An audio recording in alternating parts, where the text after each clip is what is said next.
So, before we actually jump into this video, we first want to make a quick announcement. Me and other Ryan have actually opened our own separate gaming channels and their links will be on the screen right now. The reason we are doing this is because then we'll have 3 videos a day opposed to just 1. Yeah, and it's going to be great fun. Basically, we're going to be using these other channels for our own personal uploads. And to be honest, some of the games we can't really play co-op, so we might want to play them on our own. And also, there'll be different games on each channel. So yeah, guys, be sure to check them out. And on that note, on with the video. So, what is going on, guys? This is Ryan here. And this is other Ryan here. And today we're back with once again another interesting theory for you all. Now this one is actually a fan theory. We're going to start doing a couple more of these now every week so you guys can enjoy these. And this one is actually coming in from Pharaoh Tio. So congratulations, man. Your theory has been successful. So yeah, thank you for submitting your theory, Pharaoh. His theory was basically that the purple guy we see at the end of the Five Nights at Freddy's 3 nights in the mini games is actually a night watchman for Freddy Fazbear's Pizza. Yeah, and this theory comes in kind of, as Ryan said, based upon the Five Nights at Freddy's 3 mini games we get to play at the end of each night. Now, a lot of people have actually started to speculate that the environment of this is very much like the Five Nights at Freddy's 1 establishment. Me personally, it doesn't entirely line up, does it? I mean, there's a couple of rooms and spots that really aren't there when we actually play Five Nights at Freddy's 1. No, unless there's, I don't know, there's extra rooms or something added, I don't know. Yeah, so it's still a little confusing, but I think a lot of people are settling that this is Five Nights at Freddy's 1. It does kind of, the layout does most represent that one, so I think we can, for the most part, settle that's exactly the establishment Scott chose to include for these minigames. Yeah, so many people believe that these minigames are actually based when the establishment was closed, because you can see like mouse everywhere, you can see leaks coming from the roof and stuff like that. But there's one key thing that proves all this wrong, and that is that the back room is not boarded up yet. Yeah, and in one of the Five Nights at Freddy's 3 nights, it's night 6 actually, isn't it? Yeah, it's after the ending occurs with the spring trap. When we first play Nightmare mode, we actually have access to, I wouldn't really call it a secret phone call, but definitely a phone call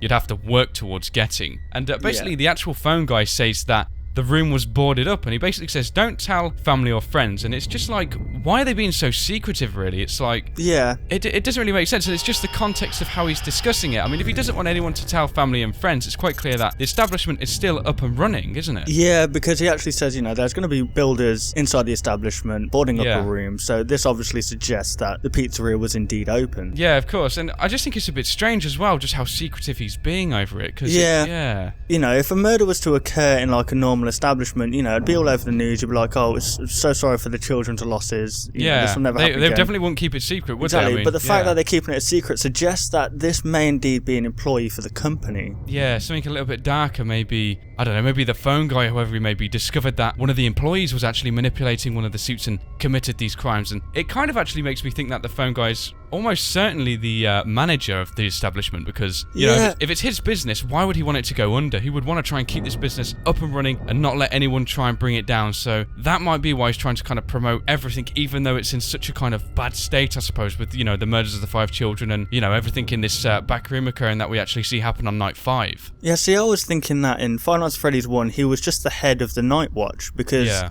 he does the training tapes for, you know, your training to be a night watchman. Yeah, but he also does the training tapes for, you know, entertainers inside costumes and stuff. So, you know, that heavily suggests that he has got a higher ranking in the place. Most definitely, yeah. Yeah, I mean, or else we'd be hearing someone else really doing it, wouldn't we? That's what I mean. It doesn't really make sense that it's, unless they just couldn't afford to hire anyone else, they just got one person to do all of it. But well, I don't know, because it's the way he almost says it. I mean, I don't know, he doesn't sound the most enthusiastic when he's discussing it all, does he? He's kind of very passive with it, and I think that alone kind of hints that he might be the manager, because the stuff he's saying about the spring traps potentially locking and killing you, that's a really serious topic, and, you know, if he's speaking so dully about it, it seems like he's almost became used to it. Yeah, he's so used to it, or maybe he wants to speak in this kind of lower down manner to not scare the employees. That could quite possibly be the reasonings behind why he's so dull and kind of mellow, I suppose you could say. And I suppose this actually explains, you know, one of the phone calls on night 4, I think, you know, when the animatronics break in. Yes. He doesn't really appear very shocked, does he? No, this is in Five Nights at Freddy's 1. He's very passive, and he just, I don't know. It's he was like, expecting it almost, that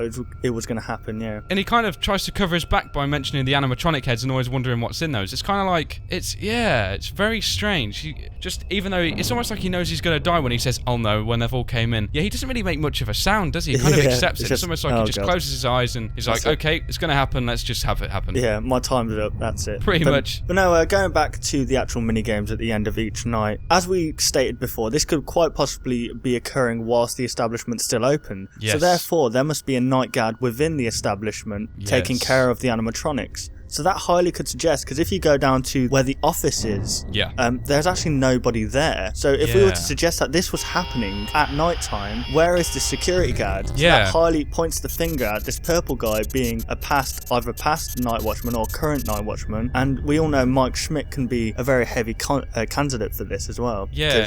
Because obviously he's... he was the last night watchman for Five Nights at Freddy's 1 before it closed down, obviously. Of course he was. So, yeah, as Ryan said, all fingers kind of point towards Mike, really, don't they? Yeah, I mean... It just seems the most logical. As you say, with the establishment completely left empty. I think the phone guy says that there always has to be someone kind of watching them because of their, them going in this kind of free roaming mode, and they have to keep them at bay. They wouldn't really want to leave these animatronics roaming around this establishment all on their own. They could cause all kinds of havoc, really. Yeah. Well, I was thinking, as we said in a previous video, the phone guy said there was 2 special suits that can be used, manipulated by humans, which is either Spring Bonnie and Golden Freddy. Yes. So this purple Freddy is either a mix of, because we know that Golden Freddy's endoskeleton basically gets ripped out as the games go on, don't they? From past to present. So what if he's actually using those parts inside to build his own kind of purple Freddy suit, if you know what I mean, to manipulate the animatronics? I see. Because they get affected by sound waves, apparently. So that's why he says, follow me. Obviously, he needs to lure them to the back. But yeah, he's definitely got to be a person that knows about the suits and knows how they work. As it's just be,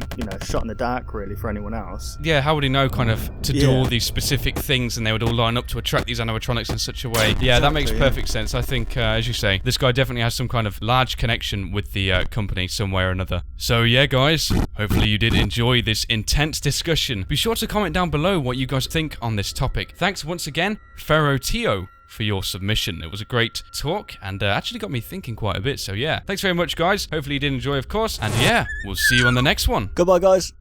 Want to see even more content from us?